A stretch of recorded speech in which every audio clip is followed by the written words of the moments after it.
Hey guys! So I have a few other videos that I have recorded and ready to go up on YouTube, but this topic today has become so important to me that I need to share that first. For about the past month and a half, I've been experiencing some pretty negative side effects while on keto. They've included feeling really drowsy again, having a hard time waking up in the morning. I've been really moody. My hair has continued to thin and fall out. I would be constantly hungry. I'd eat a meal, and about 20 minutes later, I couldn't stop thinking about the next time I was able to eat again. I noticed my gum issue was returning, and I couldn't figure out what the issue was. I started listening to a podcast called The Keto for Women Show by Shawn Miner, and after binging like 12 of her episodes, I started realizing that I really was doing keto the wrong way. I'm going to go over some of those things here, but I highly recommend that if you're doing keto, especially if you're a woman, to listen to this podcast because she explains the reasoning behind everything and it just makes so much sense. The main thing I realized is that I was not eating nearly enough calories and especially wasn't getting enough fats in order to get and stay in ketosis. I do believe that I was in ketosis at the beginning because of all the positive health effects that I was experiencing, but in order to sustain that, I wasn't high enough. I've realized that just because you start the keto diet doesn't mean you need to restrict calories, and it's actually more damaging to your body to restrict calories than it is to get the proper amount of food that you need. She explains that when you restrict your calories, it puts a lot of stress on your body, which produces cortisol, and cortisol will bypass all of your other hormones in order to function, and in turn messes with all of the rest of your hormones. So because I've been on such a calorie restrictive eating plan and in such a high stress cortisol state, my hormones have been crazy. I've also learned through her that it is important to get a ketone meter to ensure that you're in ketosis. So on days when I wasn't feeling well, I should have been testing my ketones, realizing that I wasn't in ketosis, and then making the proper adjustments to ensure that, mainly adding way more fats than I was eating before. So we will be purchasing a ketone meter soon, and she recommends a blood meter instead of the urine strips because the urine strips are not accurate. I also wasn't eating nearly enough vegetables that I needed to because I was afraid to go over on carbs because vegetables have carbs naturally, which was super dumb because we need a lot of vegetables every day. And they're actually the perfect way to get your fats up. So you can add good dressings, mayo, saute in oils, roast in oils, and that's a perfect way to get your fats up and give your body the nutrients that it so desperately needs. Also, if you make your own homemade mayo, it's made from olive oil, eggs, ground mustard, salt, and lemon juice. So super, super good healthy fats. And you can use mayo on a lot of things. I load it up on my salads now, put it on burgers, lettuce wraps, all kinds of things. So if you're starting the keto diet and using an app like Carb Manager or another one, I would highly recommend not doing any sort of calorie restriction, because what happens is you're training your body to operate at that level of calories, and pretty soon you're going to plateau and eventually need to lower your calories even more and even more and even more to keep losing weight when your body is already stressed out and needs so much more nutrients than you're giving it with that restricted amount of calories. So really the right way to do it is eat enough food. Get good full plates of food, lots of fats on there. She recommends, if you're eating 3 meals a day, 4 servings of fats per meal minimum. So a serving would be a tablespoon of butter, a tablespoon of oil, half an avocado is a serving of fats, 2 eggs is a serving of fats, So really make sure you're getting those fats in to get and stay in ketosis, and make sure you're eating a lot of good veggies: broccoli, cauliflower, asparagus, zucchini, cucumber. There are so many good veggies that your body needs. I do think that there still is a place for apps like Carb Manager when you're first starting. So many people have no idea where their carbs are coming from, and it's a good way to enter certain veggies or certain foods to see how many carbs are in there, and also it's a good way to make sure you're getting your fats in when you're first starting, so that you know what that looks like on your plate, and that gives you a good basis to start with. But I would not recommend restricting your calories or sticking with the app for any long extended period of time, because I know, at least for me, it becomes like an obsessive thing where everything has to be perfect every single day. And especially for women, our bodies are changing every day throughout the month. We need different amounts of calories per what's going on with our bodies throughout the month hormonally. So for those of you who don't know, our bodies will run either on glucose or ketones. So most of the world runs on glucose and sugar. So most of your calories, most of your nutrients are coming from carbs and sugar, and your body will process that into glucose to run for energy. Your body can also run on ketones, which is converted from fat, and this form of energy is way more stable and sustainable for our bodies to use. Also, when our bodies are producing ketones continually, it is such a healing state for our bodies, because we're able to heal our blood sugar, our hormonal issues.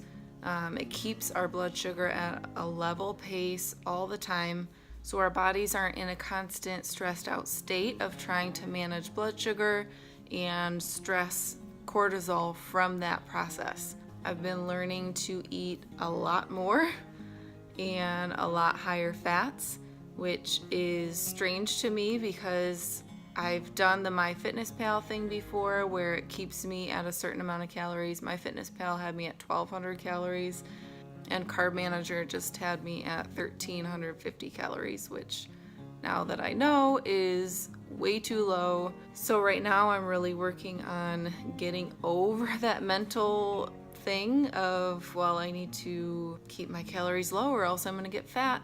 But working on rebuilding my metabolism and eating a higher amount of food so I'm getting the right nutrition is top priority for me right now. And if that means gaining a few pounds back in the process, I'm okay with that. So for about the past week, I've been upping my calories and upping my fats a lot, and I've noticed a huge difference already. My moods are a lot better. I'm sleeping better again. I'm waking up again at 7 in the morning without any issues. I'm not tracking my food anymore, but just eating a good plate of food and fats until I'm full, and making sure I'm getting enough vegetables and things like that. Sean talks a lot about low carb purgatory, which is when you are lowering your carbs, but you're not upping your fats enough to signal to your body to produce ketones. And so you're basically starving your body of the energy it needs because it's not getting enough to convert into glucose, and it's also not getting enough to convert into ketones. So your body is in like freak out mode, and that's what I was doing without even realizing it, because I was following what Carb Manager was telling me to do. But really, that's not enough. It's not enough calories, it's not enough fats. Also, for a lot of people on the keto diet, they think that protein is a goal and then fat is just a lever to use as you're hungry. So if you're more hungry, then eat more fats. If you're not, then you don't need to eat as many fats. But that's not true. Your body will revert to the easiest form of fuel that it can get, which is glucose. And glucose is converted from protein. So if you're getting more proteins than you are fats, your body's just going to convert that protein into glucose, and you're not going to be in ketosis. So please make sure you're getting lots and lots of fats.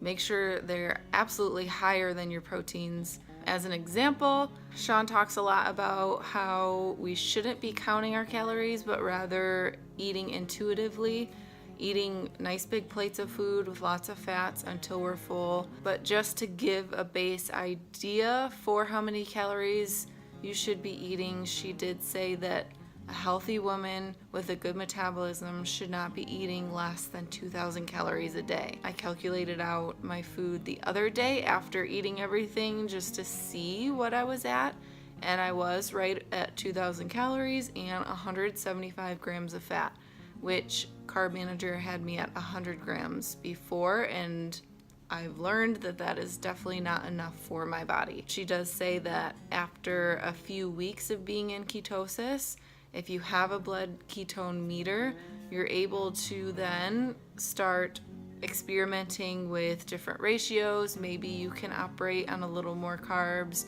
a little more protein, and still stay in ketosis. So this means you can have a little bit more meats, maybe a sweet potato, a little bit of rice, something like that, depending on how that affects your body. So really this should be individual for yourself. Everybody is going to react to different foods at a different level. So some people could add in those higher carbs and be fine and still stay in ketosis, and others might not tolerate that at all. Some people might have to stay at those real high fat levels all the time to ensure they stay in ketosis, and some people might not have to do that. I know a lot of people still have a huge fat fear because of how brainwashed we've been into believing that high-fat diets are the cause of heart disease, but that's just not the case. Heart disease are caused by sugar and carbs. Sugar is so abrasive inside our arteries, and then from that abrasion, the fats stick to it and cause all the issues that we're having. So when we're able to lower our blood sugar response, cut that out completely, and run on ketones as fuel, it is the most beneficial thing that we can do for our bodies in order to heal them from all of those stressed out responses and processes that it's going through to try to keep us at a healthy level. When we're running on ketones, we're able to cruise, stay at a good blood sugar level, and heal our bodies of all of those hormonal and stress response issues that we've been having. Also, did you know that Alzheimer's is caused by the brain's declined ability to process glucose as energy? So if Alzheimer's patients who have not been degraded too much by the disease, or people who are early diagnosed with Alzheimer's are put on a ketogenic diet, their bodies are able to switch over to using ketones as fuel, and they're able to live a normal, healthy life. This is something that's known in the medical community, but it's not being implemented by doctors. There are so many benefits to running on ketones for fuel. So if you're on the fence about keto, if you're still afraid of fats, I would highly recommend listening to the Keto for Women show podcast by Shawn Miner. Even if you're a man, Cam has been listening along with me and learning a lot as well. She is a certified nutritionist and goes through all of the info that you need to start a ketogenic diet the right way and the healthy way for your body, and really goes over so many of the questions that we have starting out with keto to make sure that you're doing things the right way and the healthy way, so that you don't do what I did and put your body into freak out mode and mess up your hormones even more. I've learned the hard way. I am working to repair all of those issues, and I'm already seeing the positive side effects from implementing the suggestions that she has. I have lots of videos coming up, already recorded and ready to go out, but this topic has become such a huge one for me in the past few weeks, now realizing I've done things wrong, so I really felt that I needed to share this first to make sure that other people aren't making the mistakes that I've made, so that you can get back on track with doing things the right way as well. I hope this really helps. I've just been learning so much and really thankful for that podcast. And really, I am becoming so passionate about nutrition and feeding our bodies properly and healing ourselves through ketosis. and I'm so excited to share this with you guys. As always, if you enjoyed this video, give it a thumbs up, subscribe below so you don't miss any more new ones, and I will see you guys next week.